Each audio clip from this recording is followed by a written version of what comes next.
Welcome to episode 3 of How to Raise a Mazel Mentch.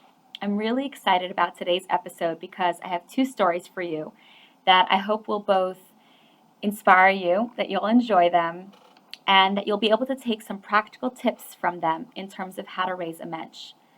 Today we're going to continue exploring our question of the month, how to help children develop empathy. In our previous episode, we spoke about how we can break empathy down into smaller child-friendly components, building mini skills by using day-to-day situations to coach our children, to observe others, to notice what they're going through, to imagine what they might be feeling in a given situation, to connect with their emotional experience. Now, today I'd like to look at a different approach to cultivating empathy in kids, and that is to focus on action.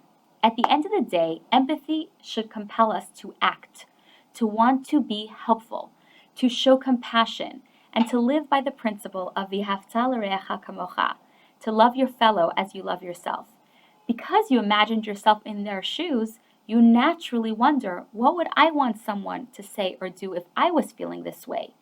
And so empathy becomes something practical, not just a nice emotion. Now, here's the thing. Even if our kids need more time to mature in order to develop true skills of empathy, we can teach them the habits of someone who is empathetic and work from action to emotions rather than the other way around. So there's this great story with the Rebbe that illustrates this point. There was a young college student who had a very serious problem. She couldn't hold on to relationships. She didn't have a single friend, and she couldn't get along with other people. Because, to put it bluntly, she just wasn't nice. She was petty, she was selfish, she was jealous, she lacked empathy, and she knew she had a problem. She tried working on this, but without success. When she thought she had reached the end of her rope, she heard that there was a rabbi in Brooklyn who might be able to help her. So she came to the Lubavitcher Rebbe and presented him with an 8-page analysis of her problem. The Rebbe gave her very simple advice. He told her that when she returned to her college campus, she should make it a habit to serve other people in the cafeteria during meals. Whatever it is that someone else might need, the Rebbe told her, the butter, the sugar, the salt, a glass of water, anything, it should become your habit to bring it to them. Instead of analyzing her inner emotions, the Rebbe had given her something tangible and practical that she should actually do.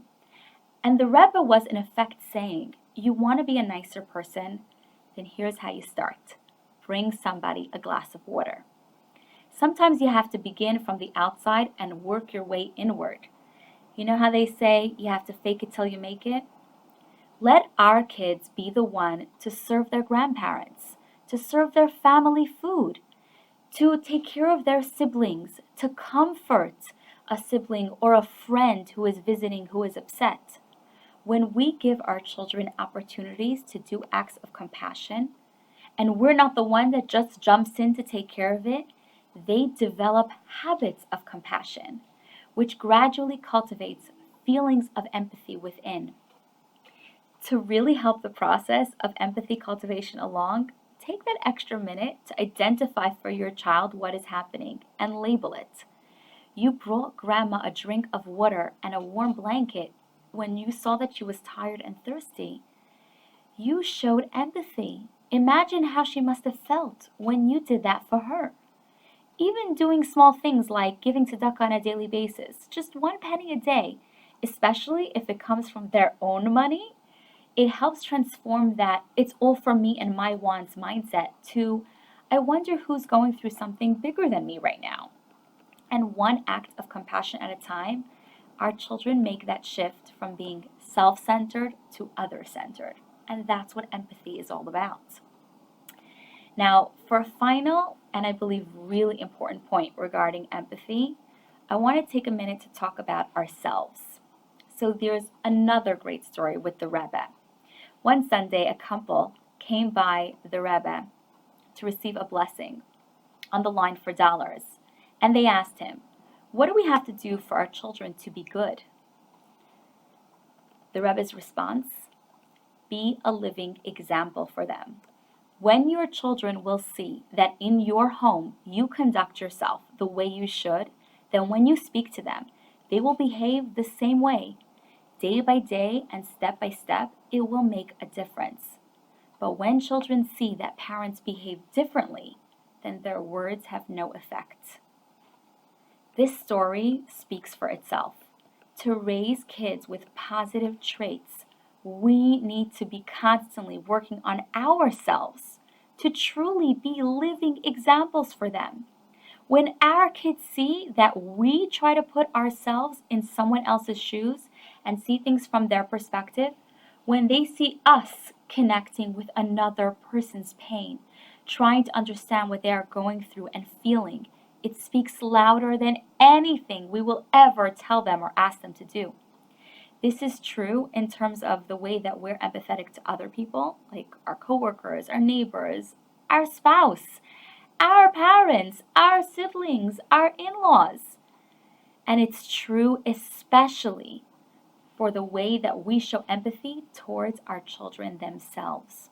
When they are sad or upset, do we just brush those emotions away, or do we try to put ourselves in their shoes, imagining what our children might be feeling and experiencing? Even when disciplining or redirecting them, we can still show empathy and compassion. As an adult, if we need to get negative feedback for something we did, we still hope our boss or coworkers will do so with empathy and treat us with dignity. We can do the same for our kids. When we live as a mensch, when we treat our children as a mensch, they will, God willing, grow up to be a mensch too. That's all for today. Looking forward to the new question of the month in our next episode. Thank you for listening, and Shabbat Shalom.